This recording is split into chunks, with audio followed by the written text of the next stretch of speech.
Hey, this is Notser, and we're talking about the Takao. The North Americans and the Europeans have now been given the opportunity to unlock the ship.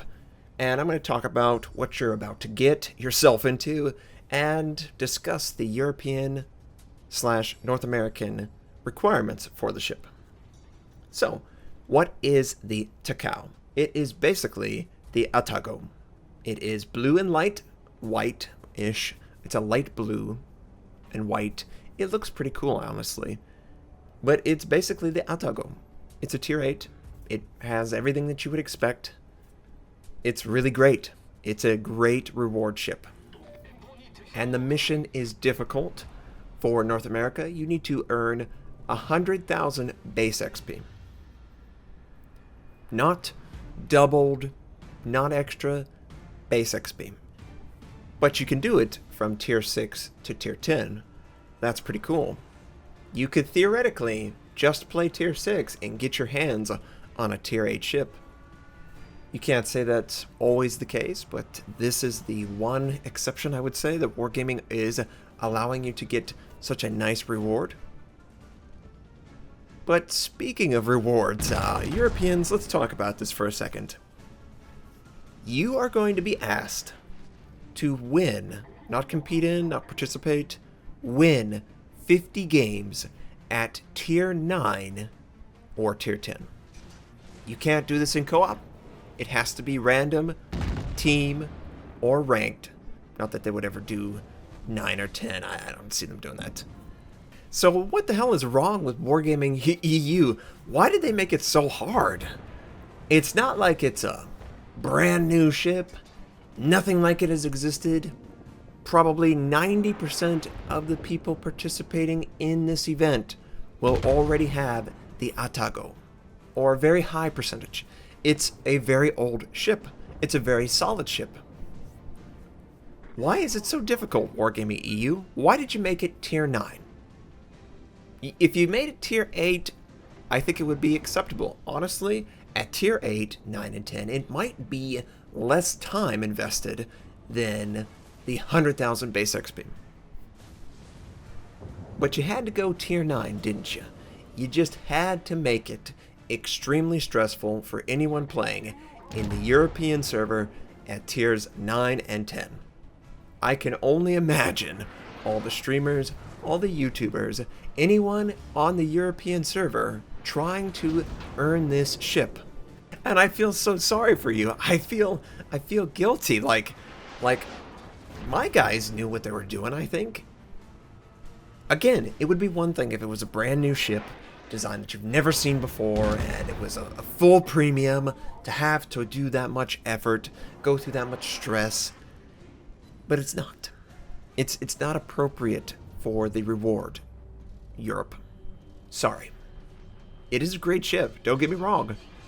But it's just not appropriate for the reward. You're acting like the ship is the best ship in the game, and it's a tier 10 ship. No, it's a tier 8 ship that you can easily buy. A lot of people already have it. Just let them get a different color of it, okay? It's not gonna blow people's minds. Now, the rewards are basically the same. The only difference is, for North America, it is parsed out into 5 missions, and the missions give you like 5 flags. Oh boy, give me 5 flags. Or a module. Okay. Both sides get 10 skill point commander, which is great. It's appreciative. But I don't appreciate seeing a lot of my European viewers having to go through tier 9 and 10 gameplay and be that stressed out. I just don't see it. There's going to be a lot of people that will be burnt out by the mission requirement. And their excuse, we need to make each region's missions cater to the audience. What the hell does that mean? Are you saying that only Europeans want to play tier 9 and 10? Only Europeans like to win? I mean, what does it mean? What does it mean? You saying there's nobody on Europe at all that would ever play this ship for tier 6, 7, or 8? What does it mean? That's a stupid excuse. As far as North America is concerned, I can't complain. It's going to be a long time because it's 100,000 base XP. But I can't complain when I see that kind of reward for Europe. It's probably going to take you 200 games on average at tier 9 and 10. You're going to cost yourself millions of credits. Millions of credits. Gone. Just to get this ship. And I want it. I want it. This is one that I really want. I knew the character. I did some research, of course. Research. I viewed the anime that this is all part of, and the character's interesting. It's not a boring ship. It's a very nice reward. I wish they would do more ships as reward ships. The last ship that we basically got was the Kamikaze R. Yes, all the arpeggios, yes, but they're not really that spectacular. Once you've gotten one, you've gotten them all, basically. It is fun, don't get me wrong. But World of Tanks, you've got, what, 6 vehicles that you can unlock? They're going to add more. The missions are, granted, some of the missions are very, very stressful. About as stressful as trying to get 50 wins at tier 9 and 10. You just had to do it, didn't you? You just had to do it, Wargaming. You had to make European gameplay super stressful.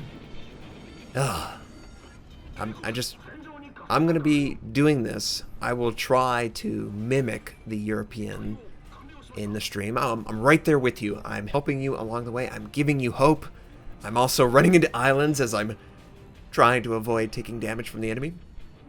It happens, okay? Where'd that island come from, right? It's just out from nowhere. But yeah, my stream is later today. We will be working at tiers 6, 7, 8, 9, and 10, trying to get some base XP, enjoying the process of unlocking the ship. I hope you will join us.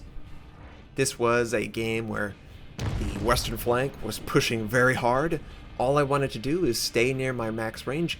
I do have a Hindenburg game that I want to share. The Hindenburg is pretty spectacular when you have range, and I swapped out. Some people will remember that I played on a stream and it was like rate of fire instead of range, and I just couldn't get close to the enemy. They would just focus me down if I was anywhere near them.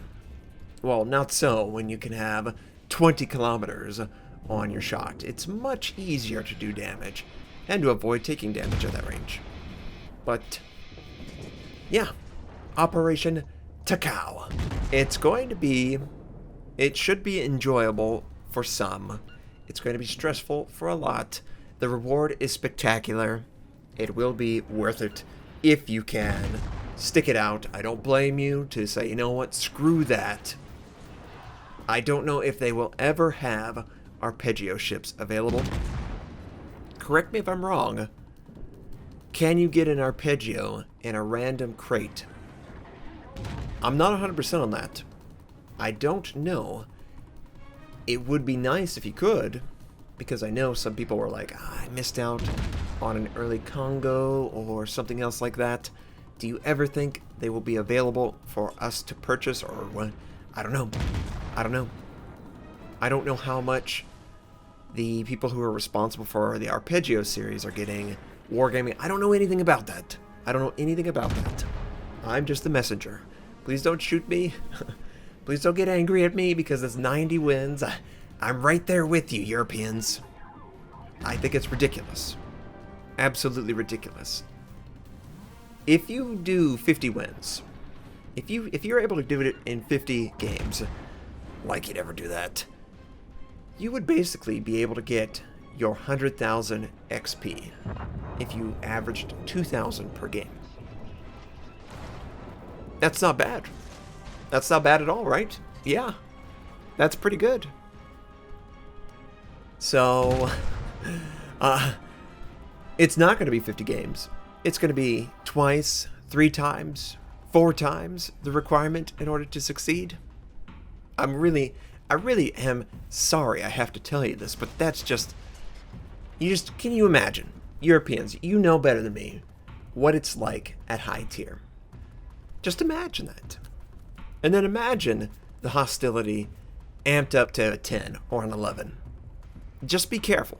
Just focus on fun. Don't stress yourself. Don't be one of those people that gets so tense from trying to unlock this particular ship that you really devastate your personal life through stress. I mean, it's not worth it. It's not worth it. It's just a blue Atago. I think that's pretty cool, but it's not worth the stress that it's going to induce on a lot of Europeans because they just have a ridiculous requirement. North Americans, there's no excuse, okay? Most of you have tier 6s. Most of you can work through the missions, even if you don't succeed in earning 100,000. There's 5 missions. You have a chance to get credits, flags, modules. It's worth it. It's absolutely worth it for North Americans. And I'll try to cover it. When I do unlock it, I will make a video. I'll see about having the community contributor group give me access to it just to show it off, so it's really, oh yeah, it really is just a blue Atago. A really baby blue Atago. It's nothing crazy. I mean, forward launch, heal, all that's great. But you could just buy it with real money. You could just get it for right now. Plus, you could attach it to your Japanese fleet, which is immensely more useful than the Arpeggio. The Arpeggio, it might as well not even be attached to a fleet. That's just the way it works out. So, this is about the end of the match. We tried to work on the Fletcher, and the Fletcher was just, he hid behind the island. He didn't allow us to kill him. My team did a great job. We basically stalled out the eastern flank. And you don't really need to do a lot if your other flank is so successful. All you have to do is play to win the game. I didn't get a lot of damage. I didn't do a lot of torpedo strikes, but my team dominated the enemy team. They pushed on through, and we won. And that's what I care about. The credit income, that's what I care about. Good luck to anyone who's attempting to earn the Takao. I'm going to be right there with you on the stream. I hope you all have a fantastic day, and I'll catch you next time.